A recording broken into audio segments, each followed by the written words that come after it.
உள்ளாட்சி அரசு செய்தியால் இணைவோம். 21 இன்ஸ்பெக்டர்கள் அதிரடி மாற்றம். கோவை மாநகர புதிய காவல் ஆணையர் நடவடிக்கை.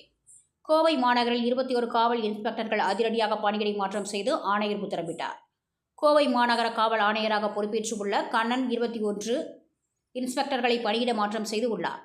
அவர் வெளியிட்டுள்ள செய்திக்குறிப்பில், சிங்காநல்லூர் காவல் நிலைய சட்ட ஒழுங்கு inspector John Kingsley Christopher, Saravanampatti விசாரணை பிரிவுக்கும், வெரைட்டி ஹால் சட்டம் ஒழுங்கு இன்ஸ்பெக்டர் முத்துலட்சுமி, பெரிய கடை வீதி விசாரணை பிரிவுக்கும், வடவள்ளி இன்ஸ்பெக்டர் ரமேஷ்குமார் சுந்தரபுரத்துக்கும், ராமநாதபுரம் இன்ஸ்பெக்டர் முத்துலட்சுமி கரும்புக்கடை இன்ஸ்பெக்டராகவும் பணிமாற்றம் செய்யப்பட்டுள்ளனர்.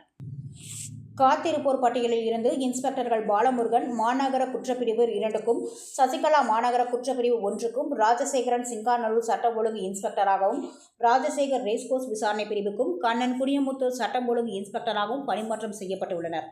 சாரதா வடவள்ளி இன்ஸ்பெக்டராகவும், மணிமணன் பீளமேடு விசாரணை பிரிவு இன்ஸ்பெக்டராகவும், பிரகாஷ் வெரைட்டி ஹால் சட்டம் ஒழுங்கு இன்ஸ்பெக்டராகவும், விஜயேந்திரன் சிங்காநல்லூர் விசாரணை பிரிவு இன்ஸ்பெக்டராகவும், கிருஷ்ணலீலா உக்கடம் விசாரணை பிரிவு இன்ஸ்பெக்டராகவும், வெங்கடேசன் ஆள்கடத்தல் தடுப்பு பிரிவு இன்ஸ்பெக்டராகவும் நியமிக்கப்பட்டுள்ளனர். இவர் கூடுதலாக காட்டூர் விசாரணை பிரிவு இன்ஸ்பெக்டராக பணியாற்றுவார்.